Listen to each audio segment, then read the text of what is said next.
What's going on, guys? Welcome to another episode of Eastern Current. We have taken a little bit of a break. It's been a busy time around the Brock household, and so excited to get back on here and really hit it hard for the spring. I think we've been off for about 2 weeks now, and that's all content. Even on Instagram, I've been a little relaxed, but been spending a lot of time with the family, and to me, that's very important. And so I do apologize that there hasn't been a podcast in 2 weeks, but we're back at it and excited to be doing it. Want to tell y'all about one of our sponsors. His name is Eric Williams. He's a realtor here in town. He's a YouTuber, a fishing YouTuber. Got the pleasure of doing a podcast with him and our other buddy Lex on his podcast the other day, and I'll link that in the show notes here so y'all can go check that out. But we were just talking a lot about if social media is ruining fishing or how it can be affecting it negatively and positively. And it was a really good conversation. We talked for about 30 minutes, but I really think we needed about an hour and a half to really dive into each subject. But definitely check Eric out if you want to buy, sell a house here in Wilmington, buy land, any of that. He is the man. He works super hard, and it's just a good friend and a good resource for all that stuff. But guess what? He is our guest today on here. So what's up, man? Hey man, not sure about the intro of building me all up like that and then releasing me for the public. Yeah, you better not blow it, man. You better have it all together. A lot today. of pressure. A lot of pressure. I was excited about doing that intro though, like surprising everybody that you're on here. Yeah. Well, I appreciate it, man. Yeah, for sure. For sure. Excited to have you on here. So why don't we start out? Just kind of tell everybody your story, where you're from, how you got into fishing, and whatnot, and we'll go from there. I'm from Columbia, North Carolina. I grew up on the Albemarle Sound, the Scuppernong River, and fishery's very different there. But my dad had me out in it just like everyone else at a very young age. I don't even remember learning. And the target species were usually, freshwater oriented, and we would get the striper run there in the fall, winter months. But yeah.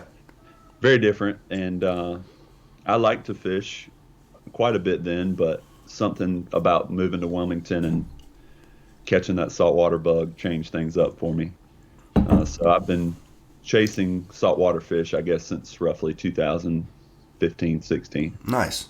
So do you still find yourself doing freshwater stuff much, or are you pretty focused on just saltwater now? Man, the saltwater has got me. Yeah, I'm ruined. I'm with you on that. I wish I did more freshwater. Like, I love bass fishing, and I love a lot of the content and stuff that I watch on YouTube, if it's fishing related, is like bass fishing or stuff like that. I watch this channel, Addicted Fishing, and they're like in the Northwest, and they like steelhead fish and salmon fish and stuff. Nothing that I ever do, but it's like intriguing to me. I think you can take a lot of different types of fisheries. You can take the information and apply it to saltwater and step your game up like that. There's always something to learn from other people and other facets of fishing.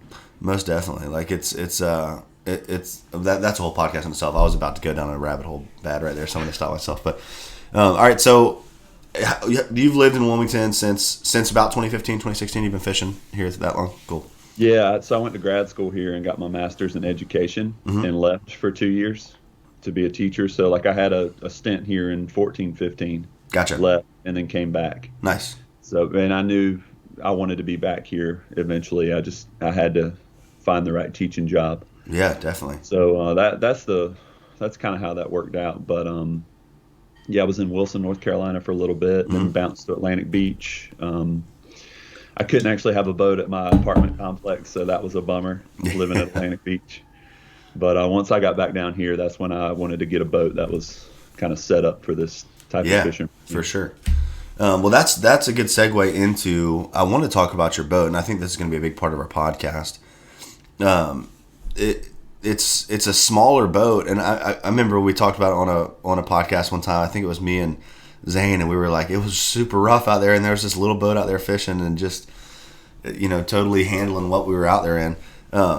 But I think people love boat conversation on this podcast, and everyone wants a skiff or a bay boat, and I don't think there's anything wrong with wanting that, but I think it's super cool when you see someone in a boat like you've got and really being super versatile in it and getting a lot of things done. And so kind of walk me through your boat and share why it's such a good fit for all the different stuff that you like to do. Yeah, And man. tell, if you don't mind, tell people what you paid for it, and the fact that you're Oh, catching yeah, fish all over the place in it. yeah, yeah.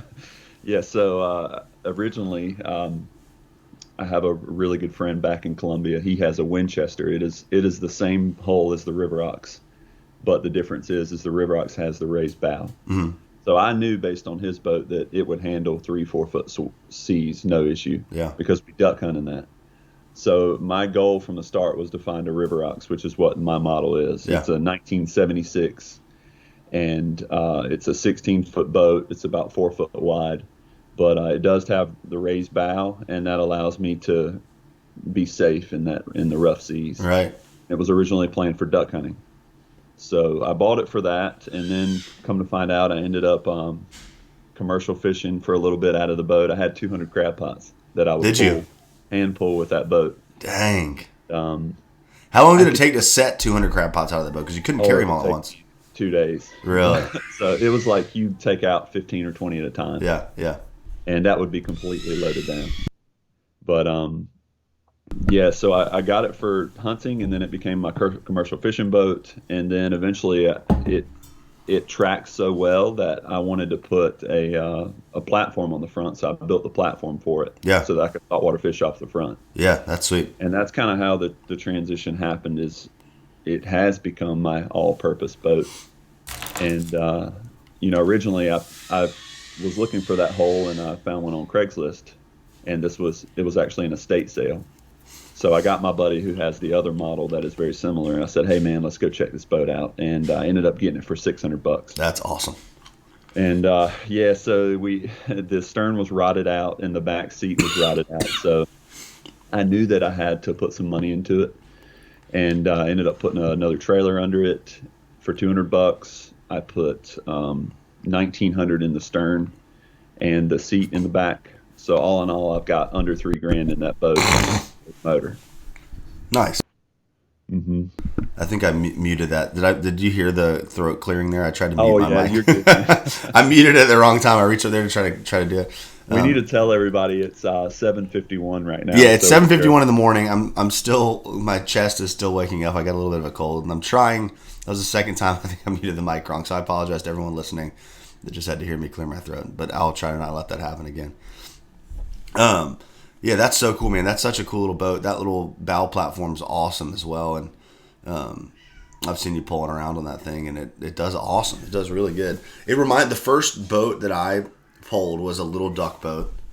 Me and my buddy fixed it up. I forget, it's got a name, but it's like a wooden built little sneak boat kind of thing. I'll try to find it. I don't know if I'll be able to find a picture to share in here.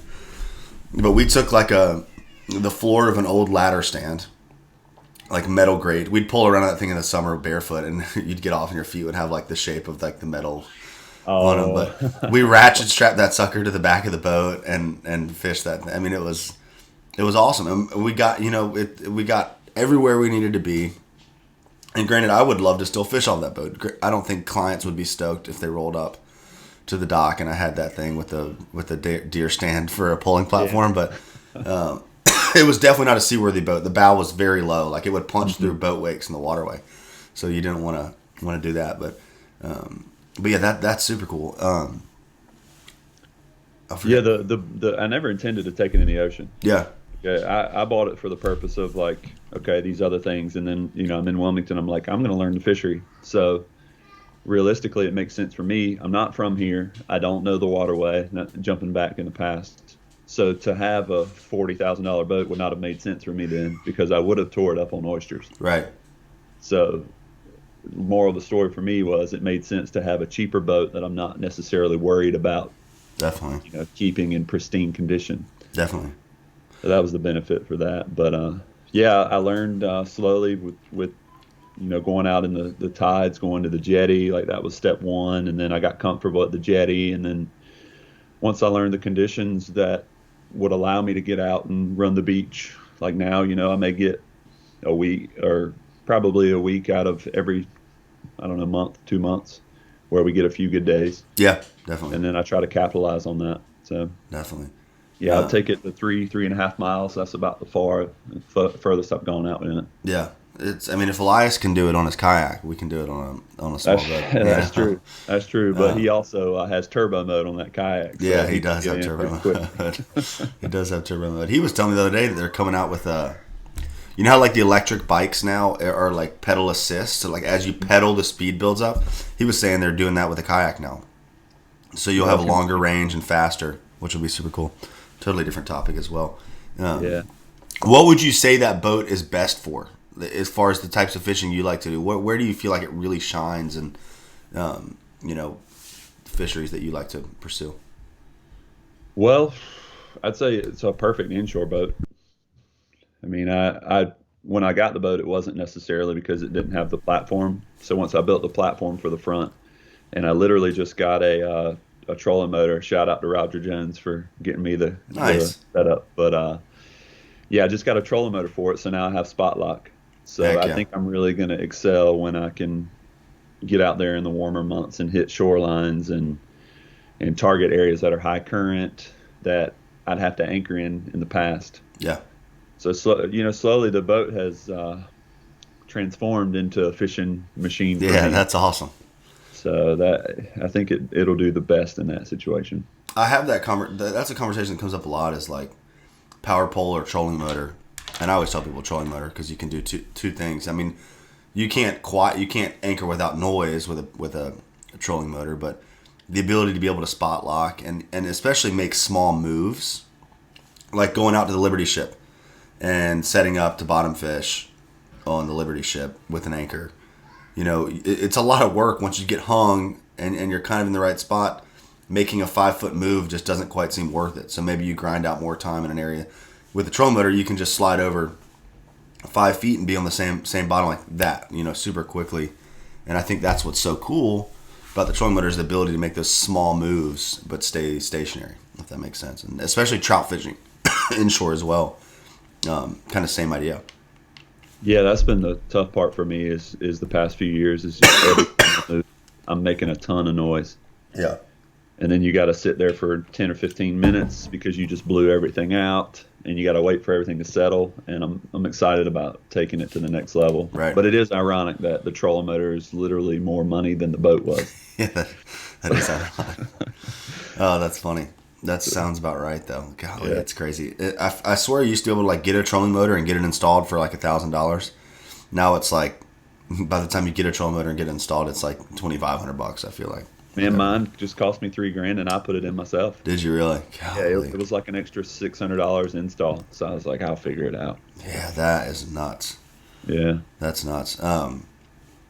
They're so worth it though. It's like you know, that double-edged sword of you're going to spend a lot of money. Well, it's not even a double-edged sword. It's just you're going to spend money on it, but it's so worth it. I mean, if you're fishing regularly or you want to take it to the next level, no matter what kind of vessel you're on, a trolling motor is going to really help with that. So, Yeah, I look at it like, so I work full-time real estate. So my time that I can fish is very valuable. right. I have to be effective. I can't go out there and get skunked 2, 3, 4 days in a row. So if the trolling motor or the platform or the GPS unit that I have is in need of work or replacement, I look at it like this is going to help my overall investment. So I try not to think about it from a like this is going to kill me financially right now Yeah, because it's a long haul decision. for sure. So That's how I justify anything that I want to buy. yeah, yeah. No, it is a good thing. I think I abuse it though. I definitely abuse that mindset right there. So, I really want to share with people too. I want to talk about your YouTube channel and kind of your twist on that as far as connecting with potential real estate clients, but also I just think it's so cool to see how you've used that platform and how it's paid off for you. So we haven't talked about it yet, and I've shared it on other podcasts. So like our listeners should definitely have seen your stuff, but share with people your YouTube link real quick. It'll also be in the show notes, but let's talk a little bit about your YouTube channel.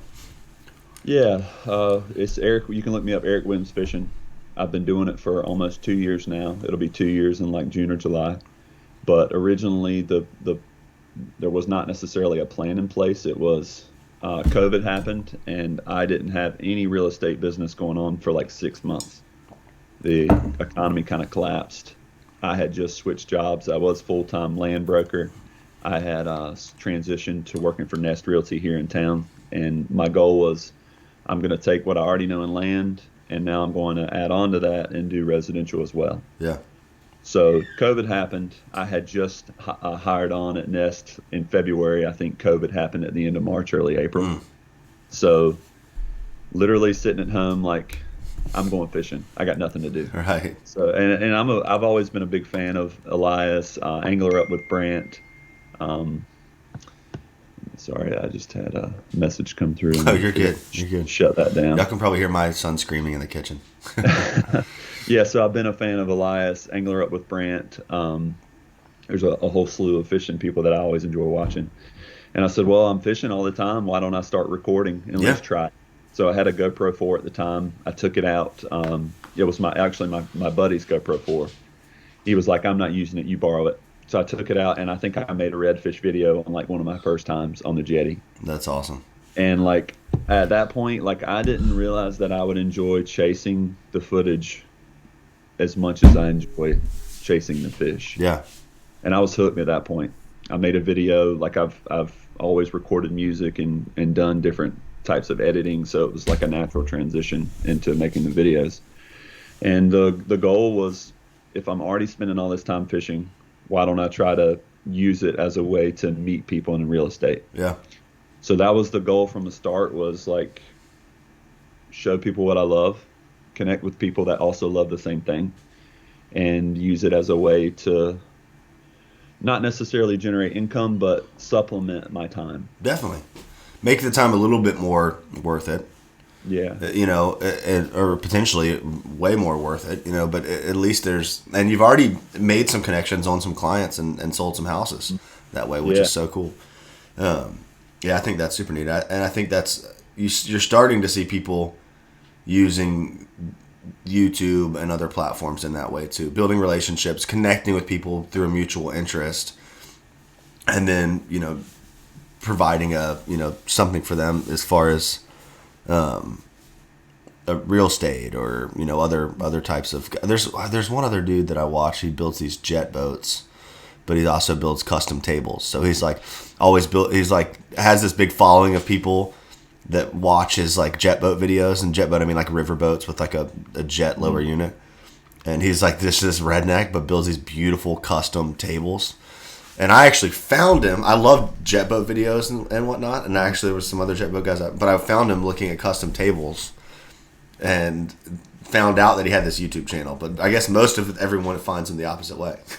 Yeah, but, no, that's fun. It was cool to see. It's like two very different things, but he made them work together really well. It was just like what you're doing. Yeah. Well, we live in a weird world, man, where like we kind of talked about this on the other podcast, but we're the first generation that like grew up without social media, Right? but then transitioned to it in our teens. That's true. So like we're in a time where like you can't just have one job. It's got to be like you have to use some type of way to branch out into different areas. For example, you do the podcast where you try to get clients to call you and go fishing, and For sure. Elias uses his to sell his shads. I'm using it to meet people for real estate. So it's like you got to branch out nowadays. Definitely. There's so many ways to market, and so many of them are becoming saturated. So it's like finding the new way to, and YouTube's just a fun one. You know, maybe it's not the most productive way to market for something, and maybe it is, but it's a fun way to be able to, you know, take something that you love and share it with others. So I think that's super, super cool. Mm-hmm. What has been your favorite thing about YouTube, and what's been like maybe a drawback for you that you don't like about the whole YouTube thing? If there's a rose and a thorn, if you will. Good song. My favorite thing. I like going out and seeing people that I wouldn't have known if I didn't start recording the videos. Yeah. Like, for example, that's kind of how we met. That's how I met Lex. That's how I met Elias. That's my favorite part, is just the community building. I'd say the negative is my boat is very recognizable. Mm-hmm. So, like, if I'm fishing a spot, like, and then I have a video come out, like if you were out there and you saw me fishing, or you saw my video and saw that I was down there, like, pretty easy. Down where? I'm just kidding. Like just anywhere. No, I Yeah, was just joking. Like, where's the spot? Down where? there's really no secret now for where I fish and how I fish. But I'm not. I'm going out there for fun. Yeah, So I'm not. If I catch 4 or 5 fish, it was a good day for me. So the trade-off is worth it, in my opinion. for sure. That's something we talked about on the podcast the other day, which I think is important to remember. Of just like, where's that line of when you're creating content of like, how much do you share? What do you not share? And I think it can be different for everybody. But I think that one point I kind of came to, and I guess I fleshed it out and kind of put it in some words that made sense to me. But when I was saying like, just because, so when you find a fishing spot and you learn where to catch fish, it's like it becomes your intellectual property. You've earned it by what you spent, the time you spent on the water, understanding the tides, understanding how the fish move. That's a piece of intellectual property that you've stored in your head that you own, in a sense. You don't own that spot, you don't own those fish, but the understanding of it is something that you own. And that was just a cool conversation we had about the responsibility of that information, because just because you've learned it yourself and know it, as someone who puts out content in YouTube, and this is something I deal with myself as well a lot, it's also someone else's intellectual property that spent time out there learning the same area, same fish. So if you blast it too hard, it's like you might not care if it hurts. I might not care if it hurts me. I'm like, I've got another school of redfish down here. I'm not too worried about these fish. But someone else might have put in a lot of work to find those fish, and I'm ruining it for them. And it's just that thought process. It's the same thought process of like just being, cautious and respectful of people's property. You don't want to, I don't know. It's such that conversation's so funny, because every time y'all should definitely go listen to that podcast, because we'd talk about one point and then all of us would be like, yeah. And then we'd like think about the flip side of that point and be like, yeah. Like, so it's like, there's no real like perfect answer, but it's something to definitely think about and kind of find your right place. But I don't know. Yeah, one thing about like jumping back to like not necessarily spot burning, but when we fish a spot, it's the how and the why that's more important than the where. Right. Exactly. Like when you watch Elias smoke the rockfish in the Cape Fear River, you need, what you don't understand is like the amount of time he's put into learning that structure on the bottom. Right. The current, how that affects it, the tide, what time that he's there in that tide. Like there's so much to it that a YouTube video does not teach you. So I go back to the old saying, there's no substitute for time on the water. 100%. And I encourage everyone to get out and learn for yourself, because just because you know where we're at doesn't mean you're going to catch fish there. For sure. I agree 100%. It's and for me as a guide, my problem with it sometimes becomes, it's like, all right, even if I blast a spot and with a YouTube video and then people show up there, they might not even need to know the right tide, but if they're sitting on the spot when I wanted to go be there, that ends up messing me up. But again, it's that's something that I have to worry about myself if I want to create content. Then I got to be careful in that aspect. But it's a tough balance. It's I've frustrated quite a few people with the podcast and sharing information, and it's kind of leveled back out now. And I feel like that kind of happens with YouTube stuff too. People will get upset about a certain topic, or they'll get upset about where I'm fishing or where someone's fishing. But it's, at the end of the day, we're all just trying to go there and catch fish is really what it boils down to. So I didn't even think we were going to talk about the whole. It's just such a good conversation. Yeah, I mean, it's applicable for both of us. Just, in the same sense that it is for what we talked about on Lex's podcast. Right. It means a lot, and I try to protect it too, just because I know that I plan on staying here in Wilmington for my life. Right.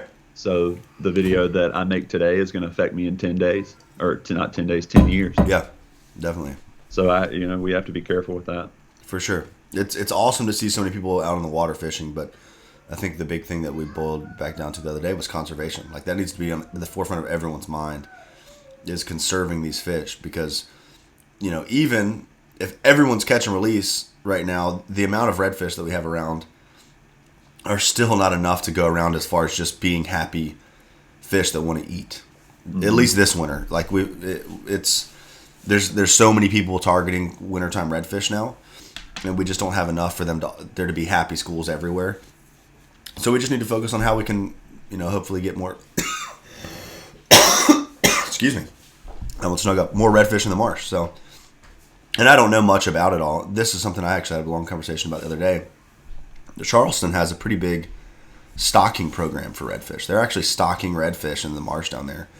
And I'm like, why can't we do that up here? I've always heard so many negative things about stocked fish, and rivers and whatnot. But have you ever put any thought into the redfish stocking down there, or if it should be done here? I didn't know they did that. I knew that Charleston's one of the best fisheries for redfish, but I did not know that they actually stock them. Yeah. But it makes sense that what's interesting about this is the Pamlico just had one of the best redfish years on redfish. I know. That's crazy. And then directly following the next season, we have one of the worst redfish seasons we've had in years. Yeah. What is the correlation there? Like, that's the question that I have. It's definitely cyclical. Year after year it changes for sure. Like, fish don't have to, when they push out in the ocean in the fall, they don't have to come back into our marsh. Mm-hmm. But I don't know. The Pamlico is such a large body of water that I don't feel like fish can necessarily, this is just totally me talking. There's no science to this whatsoever. But I feel like it's harder for fish there to feel the pressure that fish can feel here. Like, it's such a small body of water. Let's talk about, behind Lee Island. There's a school of redfish that comes back in there day after day. I mean, I've seen it before where there's a school of 500 fish. I'll be on them in the morning. Or maybe I won't. Maybe I'm on them last. But I'll be on them. As I'm leaving, I see another skiff running in there to fish them. And then you go by later and the tide's higher and there's a bay boat in there. Like, they're just constantly getting pressured. And maybe that's why a lot of fish are staying out in the ocean now in the wintertime. I don't know. I mean, it was a pretty good summer as far as the red fishing goes, but this winter's been pretty slow. I mean, there's been lots of groups of fish around, but the number of fish overall, and granted, I can't find all the fish and see all the fish, but I feel like I can get a pretty good read on what's going on, and it just feels like a lot less fish. I don't know why it is. The Pamlico Sound, like you said, everyone up there is like, any wind blowing point they stop on, they're catching 20 redfish. Yeah. But very different body of water. Bigger too. Yeah. Yeah, the Pamlico's huge. Huge. And you've got a whole eastern side that is probably not getting a quarter of the pressure that the western side is. Right, exactly. Never even really thought about it like that. Yeah. So I think that's a big difference. But as far as like a tagging and stocking program, I mean, we do it for stripers. Why wouldn't we do it for reds? Yeah, it'd be pretty cool. It'd be really neat if we started, releasing redfish around here. I think it would be helpful. And no one talks about it. Moving in the right direction, because working in the commercial fishing industry, I remember a time when you could catch 4 reds and sell 4 reds a day. Right. Commercially. Right. In 10 years, it's gone down to, you can only keep 1 a day, and it's not even called commercial fish anymore. Right. So I think we're moving in the right direction. Yeah, we're going to have our cyclical years, but I don't know if everyone is conservation minded. It's going to be a lot better opportunities for years to come, and then of course our kids and the ones that follow them. Yeah, and I think it's important that we share with newer anglers, whether they're younger anglers or people who have just gotten into it, because there's so many guys our age that have just gotten into it. Even guys that are guiding now that have been fishing for 2-3 years that don't understand what it used to be like even 10 years ago. The fishing. So. Sharing with people, just making people aware of it, and I'm not. I used to be like a finger pointer at like whose problem it was, whose fault it was, but whose problem it is everyone's problem to try to fix now. Because I'm not saying that my son's not gonna be able to fish when he's older, but if the decline of redfish in our area is the same, when he's my age from when I was in middle school and started fishing, it's gonna be really hard for him to catch redfish. So. And I don't think it's going to be like that, but I think that we can't just sit back and not try to help out with it. So yeah, it's we gotta think about the future in everything we do, especially with the water. Definitely so. Let's kind of wrap up by sharing. I kind of want to hear what your favorite type of inshore fishing is. So especially from that boat. What if you've got a beautiful day, everything's going off, you could go do anything. What would kind of be your take on a perfect day of fishing around here? And with the flounder closure this year, I had a blast catching flounder. Yeah. What do you mean when it was out of season? Yeah, Yeah. yeah, because there Me was too. fish around. I had a blast. I mean, if you want to catch fish, in my opinion, throw on a gulp. And I would, some of the videos that I made where I caught a bunch of flounder, man, it was just, they were smoking the gulp. Yeah. And I Do you have really a enjoyed specific that. color and shape that you like at the Gulp? I'm a big fan of the jerk shads. Jerk shots. Sweet. Yeah, I think I mean, I know that you lose the tail flutter of the paddle tail, but something about that action when you That pop dart. it off the Yeah. bottom, I'm with you. flounder love it. They do. But then again, like to catch a overslot red on the jetty, man, it's hard to beat that too. Yeah. Um, I love it all. If you notice, like my YouTube channel, if I catch a fish and make a video, I drop that and move on. So Yeah. by the time you see that video, I'm targeting something else. Yeah, for sure. I like to keep switching it up. That's fun. That's something I've had to do with my guiding career of chasing redfish for so long, and then I was like, there is so many other fish here I can catch, and I got into the nearshore stuff and everything. Um, Yeah, man, and that's what's great about spring is like you have so many options, and you can make a plan and then just go and vary it as you need to. did you hear that the bonita are here pretty thick? Already? I'm just kidding. I just wanted to say that just so people for a split second that were listening to this were like already running out to the garage to get their boat loaded up. Let's say February? No, they're not here. Maybe, who knows? But I just wanted to say that.